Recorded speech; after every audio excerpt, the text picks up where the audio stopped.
Good day and welcome to the 5th episode of our Kamastan session, Leading the Wave, Insights and Aspirations from a Young Leader, where we get to know a leader, a young one with exemplar performance in the name of pursuit and knowledge. He is the Division Chief of the Local Government Capacity Development Division, or the LGCDD, no other than LGO7, Alvin Rex and Lucera. Good afternoon, sir. Good afternoon. But before that, sir, before we officially start our Kamastan session, allow me to congratulate in behalf of the ILG's Zamboanga del Sur Provincial Office, to congratulate you on the recent award that you and your team just received last December 13, 2023, the 2023 Capdev Ace Ugnay ng Mamamayan. Congrats, sir. How does it feel, sir, receiving that big trophy?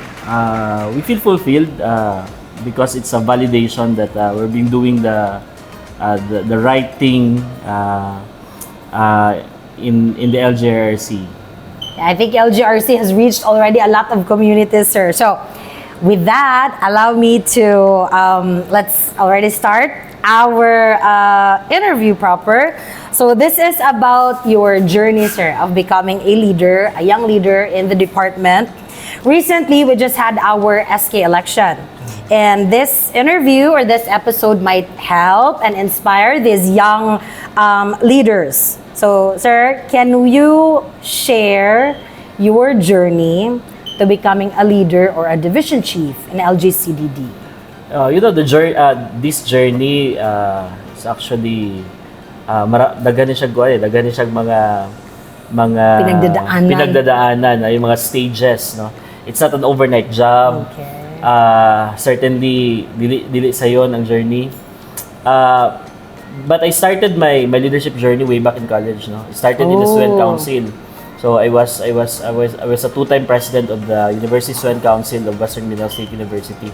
Dito gid nako na katunan ang makinahanglan makatunan in the realm of leadership. So that's where I started my journey at the University Student Council of BIMSU.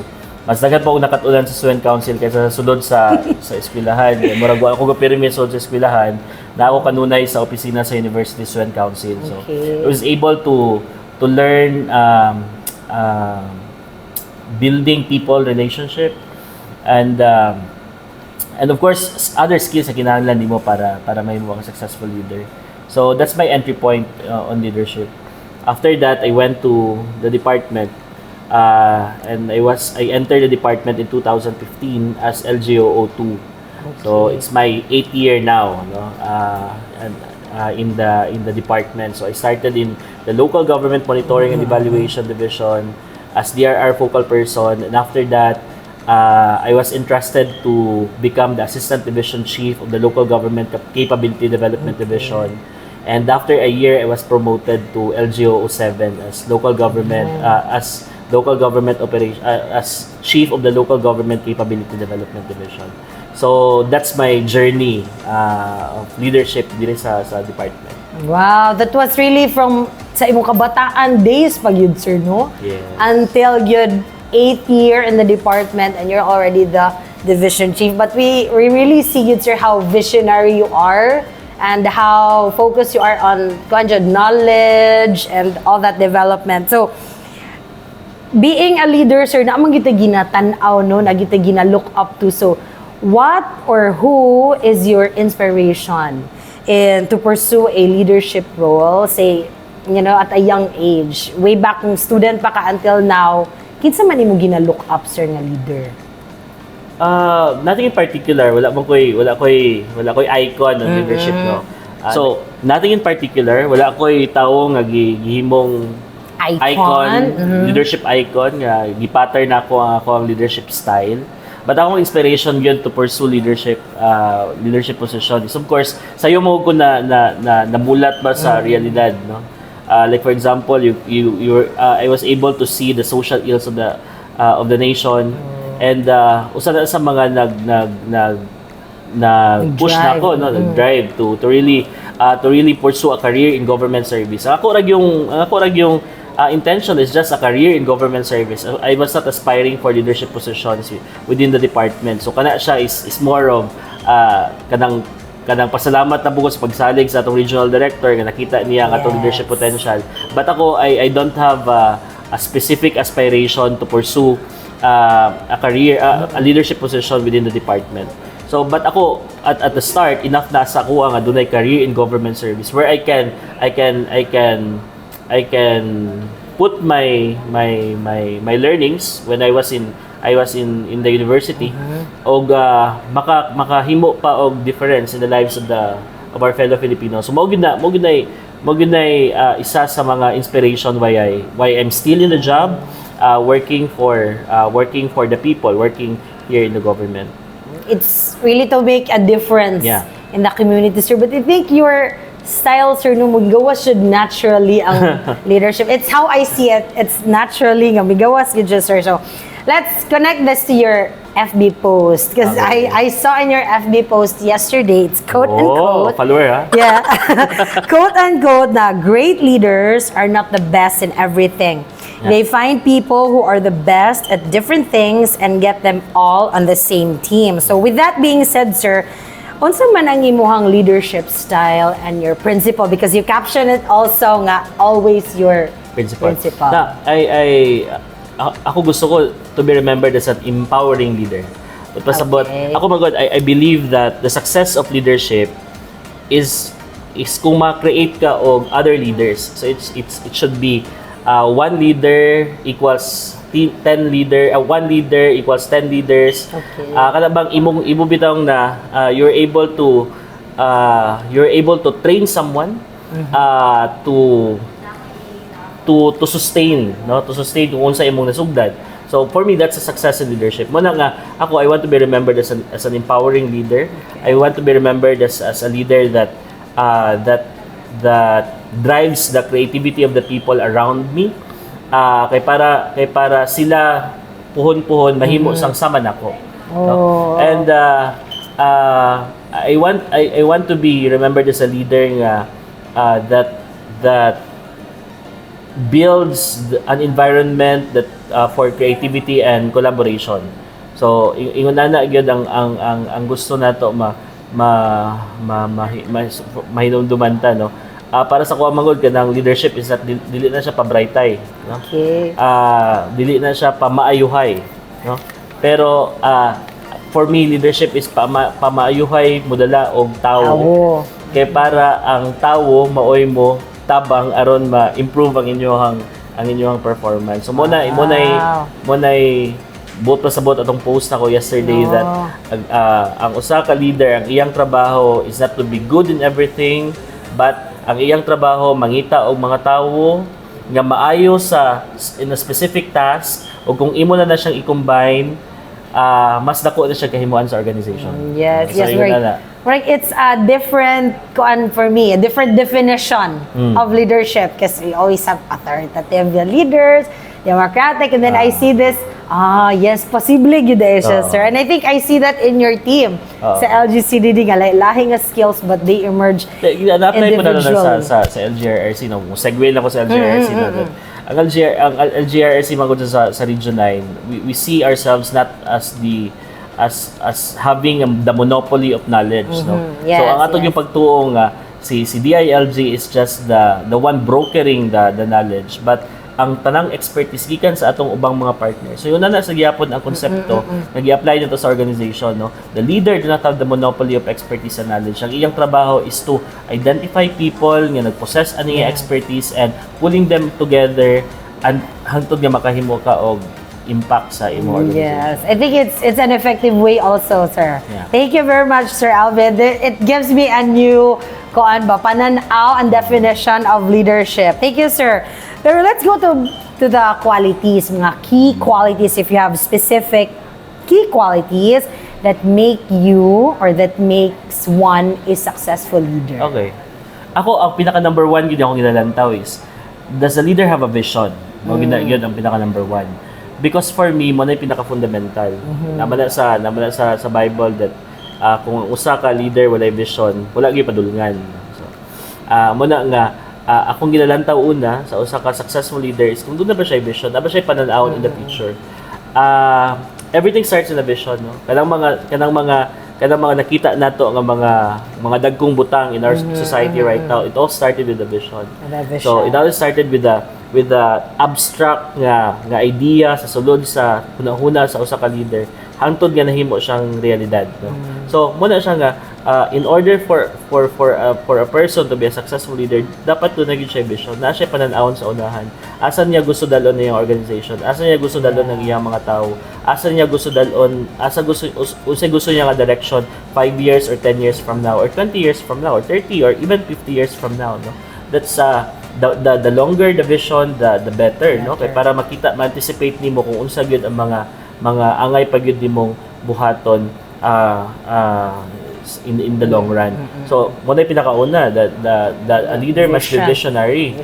Kaduha, a leader must be action-oriented. So, a vision, kung wala na siya Lihok. wala na siya lihok, that will remain a vision, no? Mahimo na siyang that will remain to be an idea unless we will translate that into reality. So, a leader, it's not enough for him to be visionary, but he should always also push for the realization of the vision. So, kinahanglan i-accomplish niya ang vision in a timeline, in a certain timeline. Muna nga ay katulo nga quality of a leader is realistic. No? But pasabot, iyang ma-harmonize karon ang iyang vision ug iyang actions. Kaya ba i-achieve sa iyang action ang iyang gidamgo? 'Di ba? Nga mga ideas. Kay kung dili ugid gihapon na siya makabot. So mo na nga a leader must remain grounded. A leader must remain realistic because of course we need to remember our limitations as people. We are human. Our organization has also limited resources. Diba, our society ang atong kinabuhi to the pod og 80 or 70 or 60. So very limited. So mo to yung mga qualities nga atong nakita. Okay. Nga sa usa ka leader nga ma-consider nato siya nga isa ka successful leader.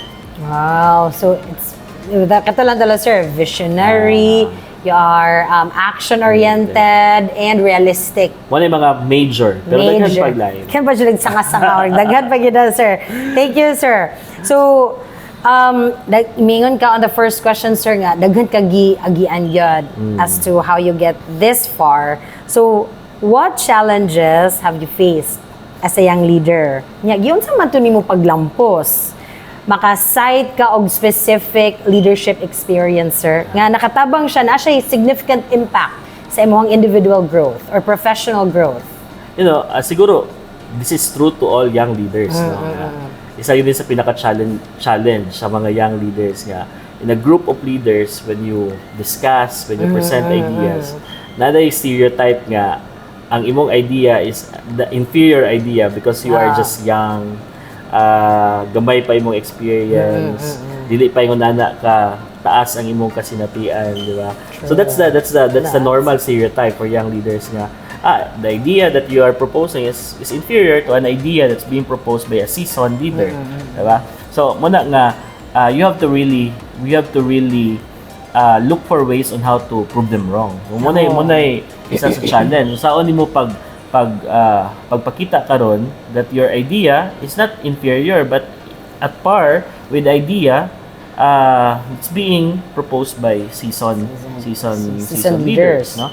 So muna nga importante nga ato pud nang mapakita. So muna isa sa challenge and I hope that I was able to overcome that pero dugay ang proseso, no? So, muna isa sa mga challenge. Of course, kung for young leaders po, medyo challenge po ang keeping your focus. Because when you're on a young age, daghan kag priorities. Distractions. Diba? Una, sugod pa kag build sa imong family. So, that's part of the focus. Ikaduha, daghan pa kag gusto ibuhaton sa imong kaugalingon, diba? Daghan pa gusto makabot. So muna nga imong focus is not really on dili lang sa usa ka butang, no? Sanga-sanga. So muna nga makaapekto pud siya sa imuhang journey. So isa po na sa mga challenge kay kung sugod pa ka daghan jud kinahanglan buhaton. So those are some of the challenges that we're facing. Pero kung answer na abay particular experience ni mo sir nga may remember ni mo sa una ba nga and then you remembered until now because it was able to help you grow sa kung unsa ka karon, or is there a specific panghitabo before nga Yeah. Ako siguro ang ma-remember na ako is my time in the non-profit organization. So after my college days, I was active in the non-profit. So volunteer organization, civic organization. So mao gyud to ang isa sa turning point yun on my leadership journey.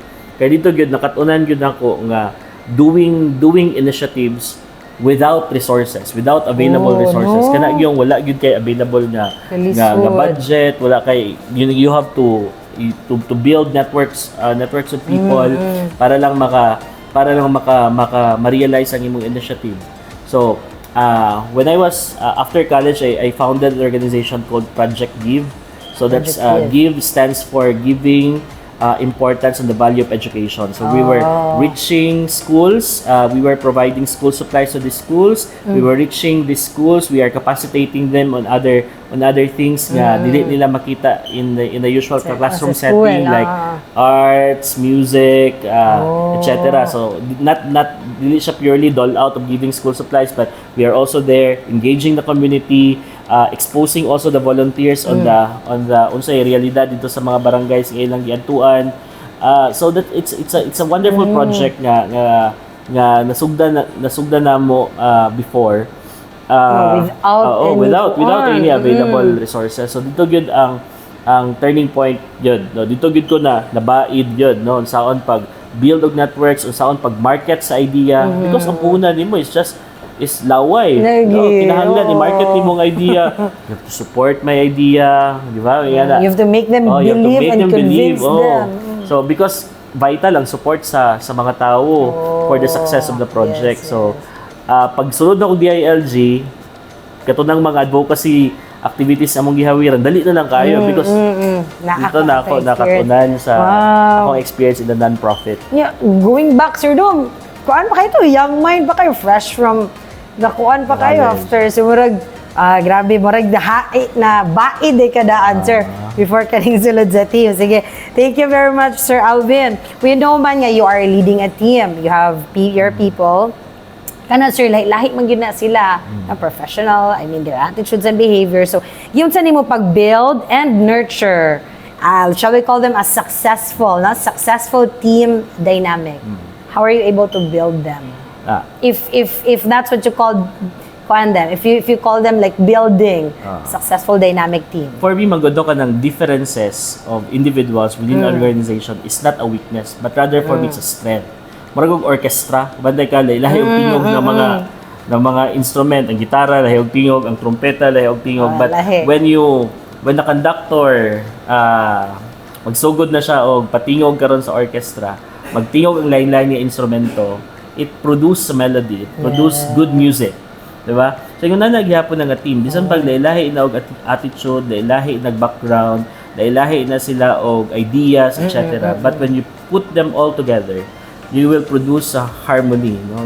You'll produce a cohesive team nga pwede maka-translate into an idea into something that's concrete, no?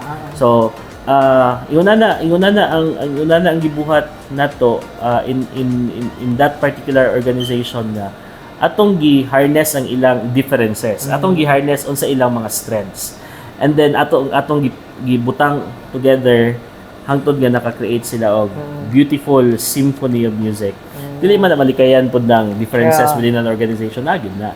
No, but it's a matter of teaching the people within the organization when to set aside the differences. Yes, sure. Para ang magpabilin will be those things that bind you together.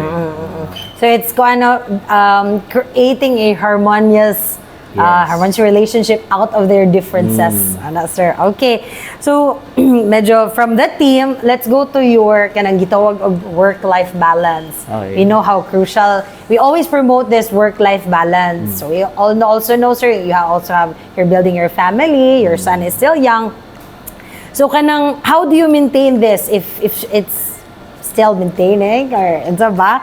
No, how do you maintain or how do you still have this balance between your professional and your personal life? Isa po na sa struggles na ako no, in my early journey in the department, how to maintain work-life balance. Because before, before, when I was still a technical officer sa region, focal person, I spend most of the time in the office. So I report to office 8 p.m. I go home usually at 9 to 10 p.m. I go to office during weekends. There are Christmas breaks that I was not able to spend because I have to monitor typhoons because I was a DRR focal person before. So I was making seat reps. Despite nga Christmas breaks na sa, I can remember the time that I were hit by Typhoon Binta nga lagi ko sa opisina Christmas Day kaayo because I was tallying the number of deaths and the number of missings during the time. So mo gid akong struggle na unsaon pag strike sa work-life balance. So until such time nga I was able to attend sessions on psychosocial sessions, how to maintain work-life balance. And karon hinahilay na nako achieve na siya, no? I can go home already.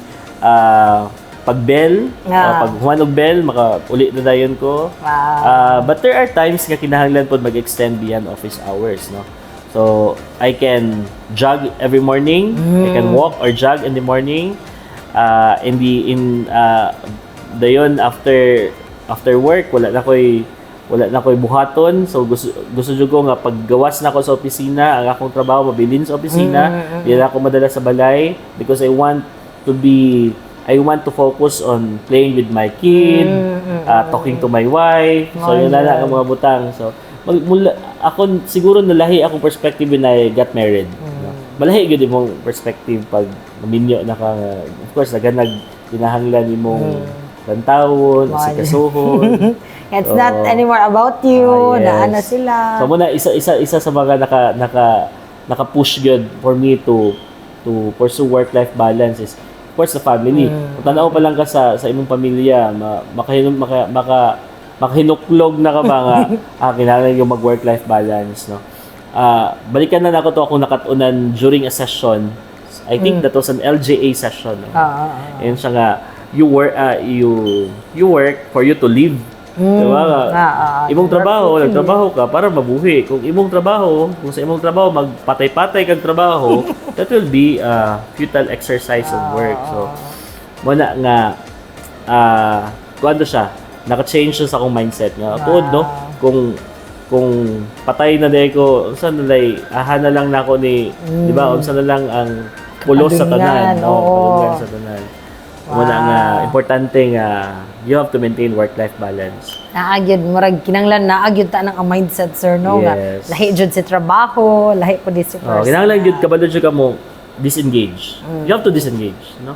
I think your boss will understand nga after office hours, kung dili kay importante, dili sa utubag, dili sa utubag og calls, yan ba? Unless very important. Okay. So ako I also emphasize that on my but there are times na di malikayan nga maka-chat ko after office hours, especially kung doon importante. But as much as possible, ako yung pugan akong kaugalingon nga motawag. No nga, beyond 6 na or beyond 7 because I tingali ang mga tao ron nang mahuway na. Natulog na. Wala din siguro sa tamang text. Sige. So, medyo kalma na din ka ang side, sir. Wow. Good to hear, sir. Thank you very much. So, since we are always looking forward, man, sir, no? Vision for the future, sir. How do you see the role of leadership evolving in the next years, in the coming years? What do you think? I think because of a fast-changing world, no? Big yun, fast-paced. Very, very karon. It requires more adaptive na mga leader, flexible leaders, no? Okay, kabantay ka karon in a span of 5 years, nakakabaloon sa last year na, 2 years ago, wala pa ng artificial intelligence. Karon, you have the chat GPTs, diba? You have other AI tools nga makatabang sa imong trabaho. I think ang challenge karon for leadership is how to be flexible, how to adapt on the fast changing landscape. O man gyud na ang challenge karon, no, kay bisag sa department karon makita nimo ang demand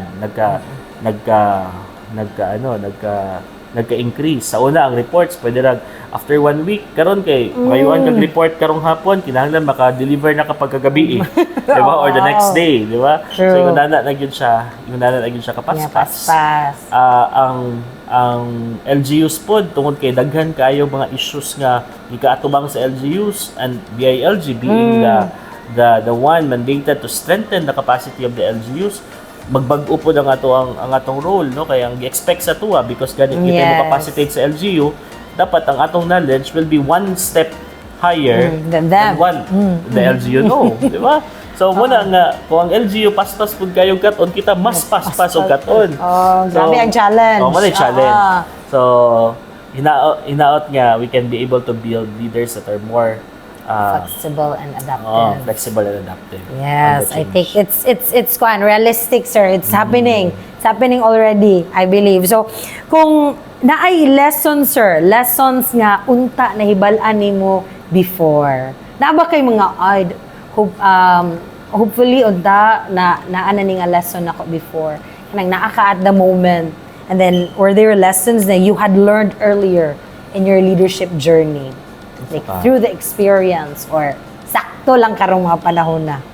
Lessons on work-life balance, the one that I mentioned, how I wish nga nakatunan ako na earlier during the time that I was in school or after school siguro, because mao gid na one area that I struggled the most, no. So diha gid nga aspeto. So mo pud na ikuan pud sa atuang educational system ba, what tagitudluan na ng mga work-life balance, di ba?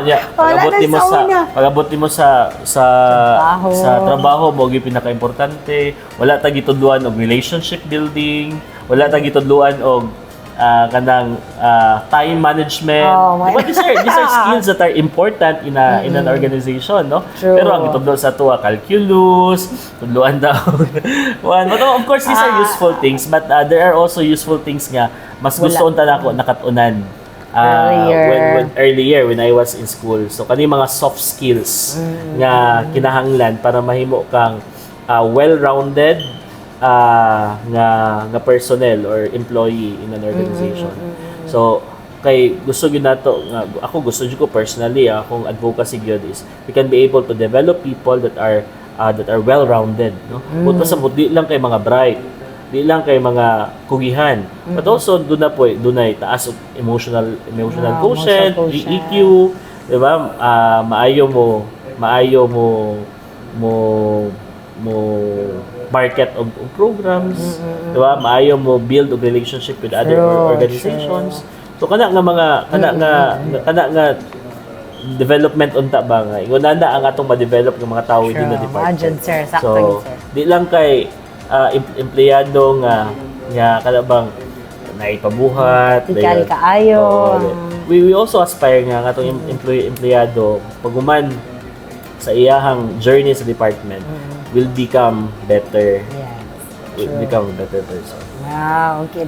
Mao gyud sir, sakto gyud sir. So kana with that being said, sir, no, hopefully nga unta natudlo to sa una sa eskwela pero nakatuna ta diri sa reality sa atong trabaho. So we know that you have mentioned earlier nga you are building leaders in your team. We have emerging leaders. Perhaps you have seen already people in the department that are emerging leaders. So what advice would you give to young professionals aspiring to leadership roles and also to our newly elected mga SK chairman, sir? What would be your akong advice? gusto ingon sa ila. Mo gyud pa ginang na to premise be teachable.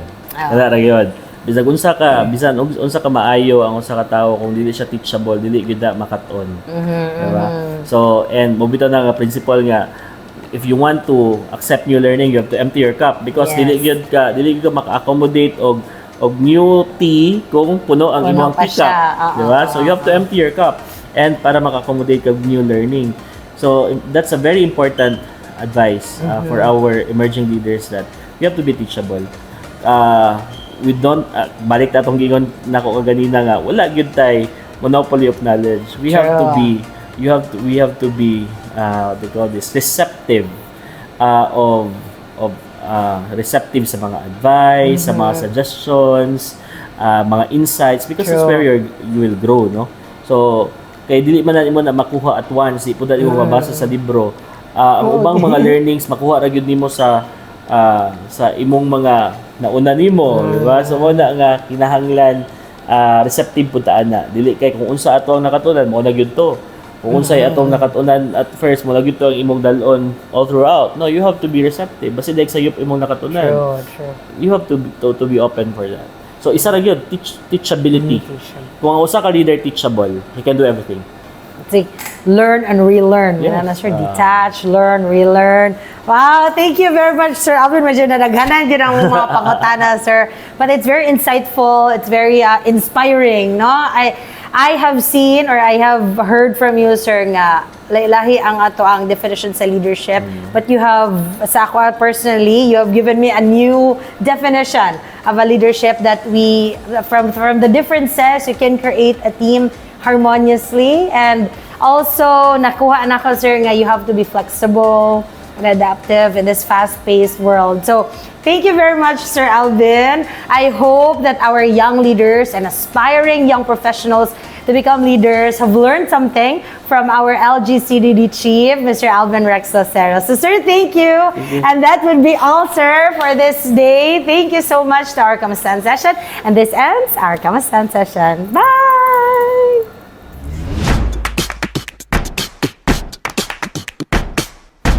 Okay. Is ka lang sa Sige, sige na ta. Ikaw pa na. Ganyan lang. Sir, no Bumubo? judgment, sir. Okay. Dali ka pulbaya tong sa parangal. Kila. Ang feeling! Bita-bita si Alvin. Sige na. What is bilantaw na to ang pagkat mo wala. Sige ka. Balikat ka na. Ako silang pamigyan. That's not sige. That's daw. How about the director?